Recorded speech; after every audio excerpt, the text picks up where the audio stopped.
नमस्कार मित्रांनो, मी आस्तिक साबळे. मित्रांनो, लाडकी बहीण योजनेसंदर्भात पुन्हा एकदा एक महत्त्वपूर्ण जी-आर राज्य सरकारतर्फे निर्गमित करण्यात आला आहे. लाडकी बहीण योजनेमध्ये अर्ज करण्यास आता मोठी मुदतवाढ देण्यात आली आहे. त्यासोबत एक मोठा बदल करण्यात आला आहे.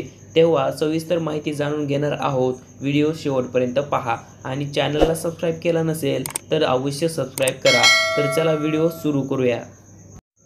तर पहा, मुख्यमंत्री माझी लाडकी बहीण या योजनेच्या अंमलबजावणीत सुधारणा करण्याबाबतचा हा जी-आर आलेला आहे. तर तुम्ही पाहू शकता इथे आपल्याला खाली शासन निर्णय दिला आहे. जो काही शासन निर्णय आहे तो आपण पाहूयात.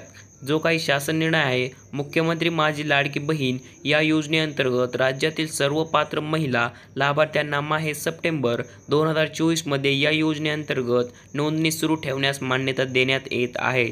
तथापि या योजनेअंतर्गत नोंदणीबाबतच्या कार्यवाही संदर्भात वेळोवेळी अवश्य त्या सूचना देण्यात येतील. म्हणजेच मित्रांनो, आता लाडकी बहीण योजनेमध्ये फॉर्म भरण्याची मुदत पूर्ण 1 महिना असणार आहे. तेव्हा ज्या महिलांनी फॉर्म भरलेले नाहीत किंवा ज्या महिलांचे फॉर्म हे रिजेक्टेड झालेले आहेत, त्यांना आता या महिन्याच्या 30 तारखेपर्यंत फॉर्म भरता येणार आहेत. त्याच्यानंतर दुसरी मोठी अपडेट आहे. राज्य सरकारचे टार्गेट होते 2.5 लाख महिलांना या योजनेचा लाभ देण्याचे. मात्र आता मुख्यमंत्री एकनाथ शिंदे यांनी घोषणा केली आहे 3 कोटी महिलांचे अर्ज आले तरी सर्व स्वीकारले जातील. म्हणजेच 3 कोटी महिलांना लाडकी बहीण योजनेचा लाभ देण्यात येईल. तर अशा प्रकारे ह्या 2 महत्त्वाच्या अपडेट होत्या. मित्रांनो, व्हिडिओ आवडला असेल तर नक्कीच लाईक करा. व्हिडिओ जास्तीत जास्त शेअर करा. तर धन्यवाद. भेटूयात पुढच्या व्हिडिओमध्ये.